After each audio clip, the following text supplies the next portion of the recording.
escapada do John. Recolheu, dominou, cruzou na segunda trave, o gol do Pita!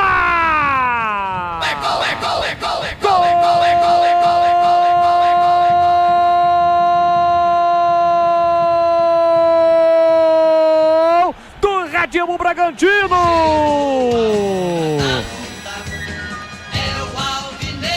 É do paraguaio Isidro Pita, tem a 9 estampada na camisa. A única falha do Corinthians que deixou o John livre. E aí ele parou, pensou e levantou na segunda trave para Isidro Pita. Sozinho, de cabeça na entrada da pequena área.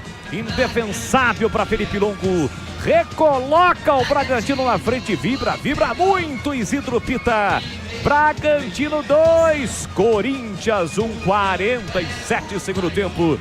Tá registrado em Bragança Paulista, Bandeireta. Detalhe para a categoria do jogador, do melhor jogador da equipe do Bragantino, né? Craque de bola, até porque o John, como você disse, Bolis, ficou livre. A única que ele ficou livre, ele deu um tapinha por cima, um balãozinho na cabeça do Pita. Ele levantou a cabeça e o Pita tava livre, cabeceou como manda o protocolo, para baixo, com força, sem chances para o goleiro Felipe Longo, quase que na entrada da pequena área, estufando as redes, tem estrela, entrou no segundo tempo. Agora Bragantino 2, Corinthians 1, e o Pita levou o cartão amarelo por tirar a camisa, Bolis.